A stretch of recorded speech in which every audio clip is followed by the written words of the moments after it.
வெண்பனி மலரே உன் வாசம் உயிரில் புது சுவாசம் தருதே. உன் இருவிழியால் என் ஆயுள் ரேகை புது வாழ்வு பெறுதே.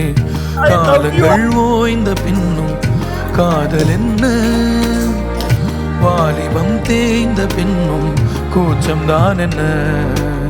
காற்றில் பறக்கும் காத்தாடி நானே, 8 வயதாய் கூத்தாடினேனே.